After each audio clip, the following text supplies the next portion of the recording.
speaker, Dr. Ranjit Karthikeyan. He doesn't need to be introduced to all of you.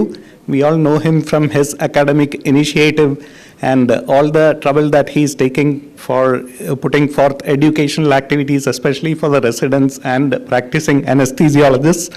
So welcome, Dr. Ranjit.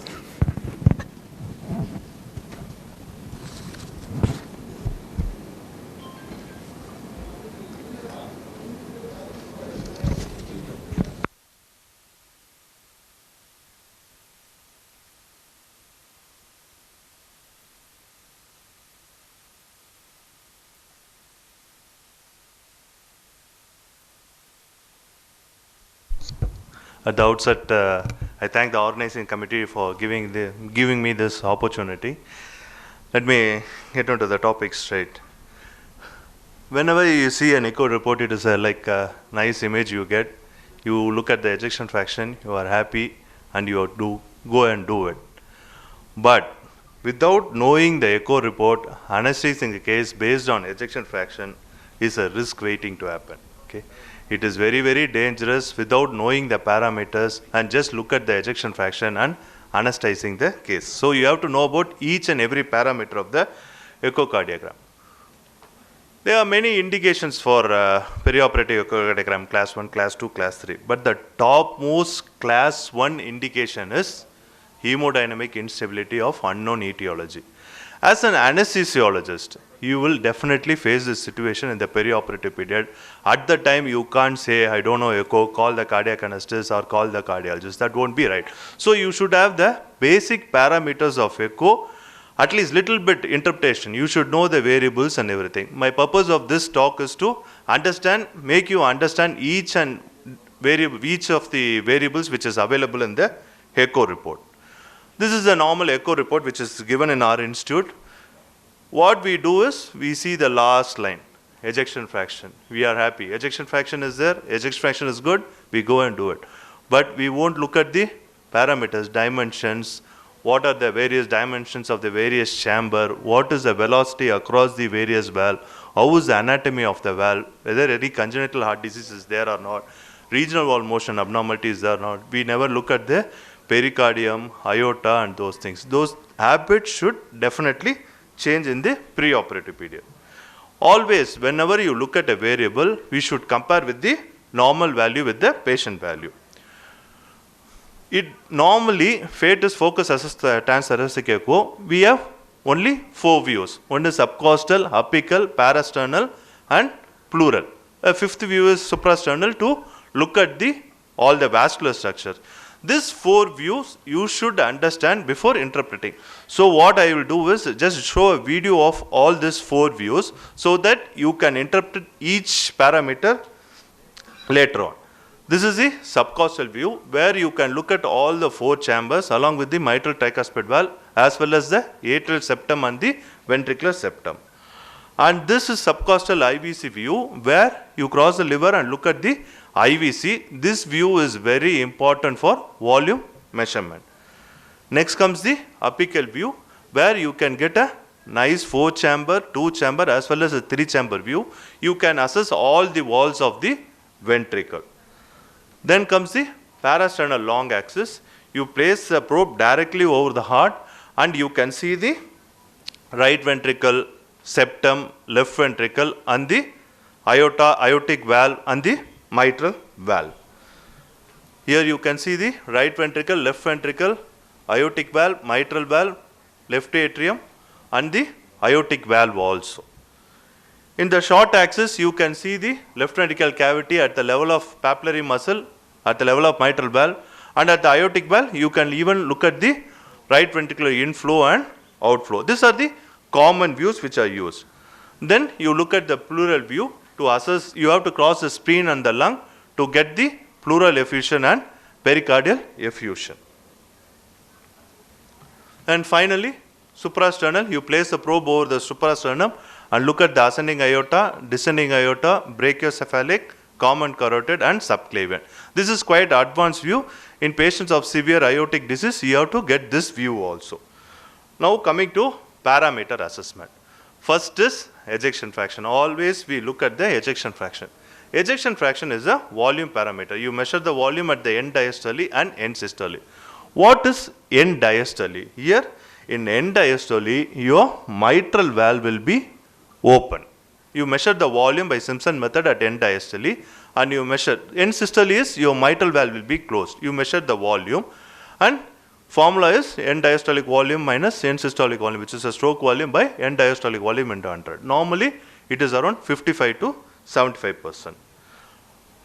Instead of volume, if you look at the diameter of the left ventricular cavity, you measure the left ventricular diameter at the end systole and end diastole. End systole, you can see the mitral valve being open, and end diastole, you can see the mitral valve open, and end systole, the mitral valve is closed. You measure the diameter, and same formula you apply. The normal value is between 30 to 45%. Instead of diameter, you measure the area in end systole and end diastole. The same formula applies, and you calculate what is called the fractional area change. The normal value is between 36 to 64.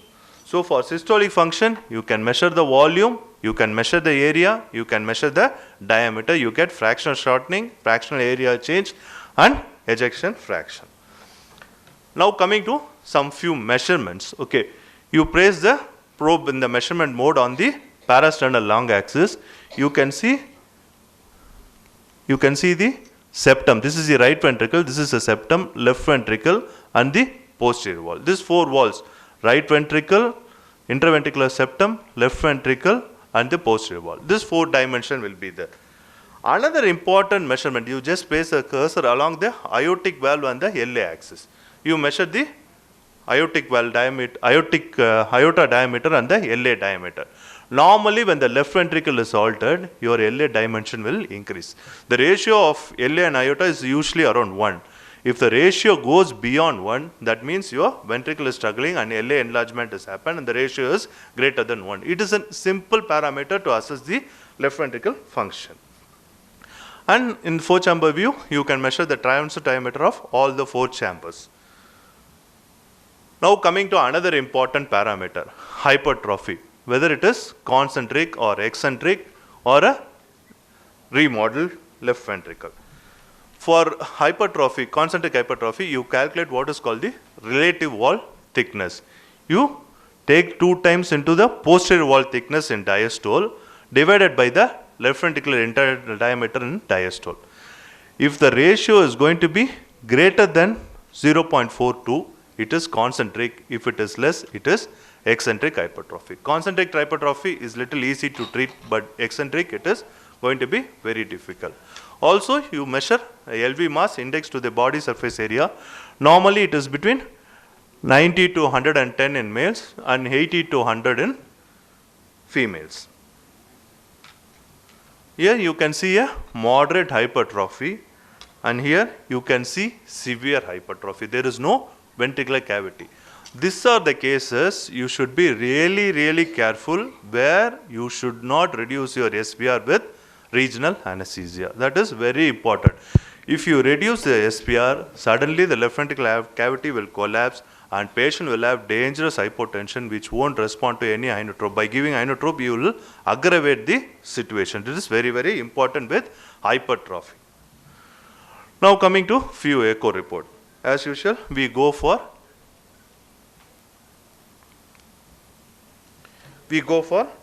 ejection fraction. Here you can see ejection fraction is around 30%. Whenever you have a low ejection fraction, it is a volume parameter. You have to look at what is called end diastolic and end systolic volume. You can see the volume being very high. And if the ejection fraction is poor, the ventricle is hardly moving. You can see none of the walls of the ventricle moving. And in the short axis view, you can see the ventricle is not moving at all. And although ejection fraction has some flaws, it is one of the major predictor for cardiovascular morbidity and mortality. Mild LV dysfunction is ejection fraction between 40 to 45, moderate is 30 to 40, and severe is less than 30%. But this ejection fraction has to be interpreted based on patient clinical status and cardiac condition. Although it is, if the ejection fraction is between 40 to 50, it doesn't have any clinical implication. But if a patient has MR, that is abnormal. I will explain why in the latest slide. Also, you have to understand it's a volume parameter. It depends upon the preload and afterload, and your anesthetic management can alter the preload and afterload. So ejection fraction can alter in the perioperative period depending upon your volume management. That is very important. We always look at ejection fraction and forget what is regional wall motion abnormality. After all, the patient is having coronary artery disease. He might have only LAD lesion or a circumflex lesion or a right lesion. So you have to look at that particular segment to know whether that vessel is involved, or in the intraoperative period, any new onset regional motion has come. So you have to look at the echo report whether that regional wall is affected already or it is happening in the intraoperative period. You have to look at this three views. As you move from apex to base, you have about 17 segments. As a non-cardiac anesthesiologist, you need not know about all the 17 segments, but at least the 4 walls you should be analyzing. This is a parasternal long axis view where you can have the full left ventricle and the septum and the posterior wall, and the short axis where you can look at the top is anterior, inferior, lateral and the septal wall. This, at least this 4 wall movement you should have a basic knowledge. And each wall is assessed for normal, hypokinesis, akinesis, dyskinesis and aneurysmal. They have a scoring system 1 to 5. For example, here out of 16 segment, 8 segment are akinetic and 8 are normal. Akinetic is a score of 3. So 8 into 3 is 24 and normal is 8. So 32 out of 16 segment, it gives a ratio of 2. If it is going to be 2, your ejection fraction is, your contraction is poor. The normally it is between 1. All the segments move normally equally. This was a case of an LAD occlusion. This is a nice 4-chamber view and you can see left ventricle moving normally. Suddenly you can see that left ventricle heart rate is increasing, decreasing, and you can see the apical part. This was a typical case of an LAD occlusion where your apical part is not moving at all. The top part, basal part is moving, the apical part is not moving at all. This regional wall motion was a new onset regional motion in the perioperative period. If you say to surgeon, he will say because of anesthesia or hypotension, or you will never agree that ischemia is a cause for it. Here you can see the apical part not moving at all. If you compare the pre and post before occlusion, here you can see the apical part moving and here the apical part not moving at all. This is the new onset regional motion abnormality. For you to understand this, you should know the regional wall motion in the preoperative period, not in the intraoperative period. That is very important. So far we were looking only about the systolic function. There is a term called diastolic dysfunction. And if you look at the diastolic dysfunction, the first thing you have to see is the LA diameter. The LA diameter will be very high. We have a habit of, if heart is pumping, it is normal. But you have to understand that diastole is an energy consuming process and it is more difficult to state diastolic dysfunction rather than systolic function. Most of the intraoperative hypotension which are not treatable may be due to diastolic dysfunction. You have to understand that. And these are some important points about diastolic dysfunction. It usually precedes the development of systolic dysfunction, and whenever systolic dysfunction exists, there is diastolic dysfunction already present, and it is a strong predictor of all-cause mortality. The common pathology which causes diastolic dysfunction are old age, hypertension and myocardial ischemia. And you can calculate with the placing the Doppler probe across the mitral valve, and you calculate what is called the EA ratio. With that you can grade the diastolic dysfunction. Similarly, you can place the probe across the pulmonary vein and you can see 3 waves: systolic wave, diastolic wave and atrial reversal wave. And with each stage of diastolic dysfunction, this mitral and the pulmonary vein Doppler have different waveforms. With that you grade it. But what is more important is, as your dysfunction increases, your compliance of the ventricle comes down and your LA pressure increases, and at the later stage it is very difficult to treat. Another important thing, whenever you think left ventricle, you are normal, but there is an entity called right ventricle, and all your anesthetic management affect the right ventricle. Your positive ventricular ventilation affects the right ventricle more than the left ventricle. Don't forget to look at the right ventricle. Whenever you look at the right ventricle, you have to look at the PA pressure also. A simple way of assessing right ventricle is just a ball eye view of the right ventricle size compared to the left size. If it is smaller than the left ventricle, it is normal. If it is equal, it is moderate RV dysfunction. If it is bigger than the left ventricle, it is severe RV dysfunction. It's a ball eye movement. Similarly, in MRI, you can see how the normal right ventricle looks, and when it is severely dilated, it pushes the septum towards the left ventricle. Here you can see the septum moving towards the left ventricle. That is a sign of severe RV dysfunction. And you estimate the PA pressure with a small jet of PR. Here the TR velocity is around 2.2. According to the Bernoulli's equation, 4 times the velocity square is the gradient. You have a gradient of 27. You add the CVP, you get the PA pressure. And this is the classification of PA pressure. What is the grade? And why you are worried about the PA pressure? As your PA pressure increases, RV cannot tolerate the pressure overload. It pushes the septum. By doing that, already RV is struggling and your left ventricle is also compromised. So always take care of right ventricle. That is very important. Now coming to the, another 2 minutes. Now coming to the most important parameter, the volume. You have to look at the IVC diameter. Here you can see the IVC collapsing nicely, and here you can see the IVC not collapsing accordingly. Whenever IVC is dilated and not collapsing, it means there is volume overload. Your IVC diameter is less than 2.1 and collapse is greater than 50%, the CVP is low. But if the IVC diameter is more than 2.1 and the collapse is not there, your CVP is very high. Always look at the valve. You have to look at, in case of stenosis, you have to look at the valve area, gradient across the valve, hypertrophy and pressure proximal.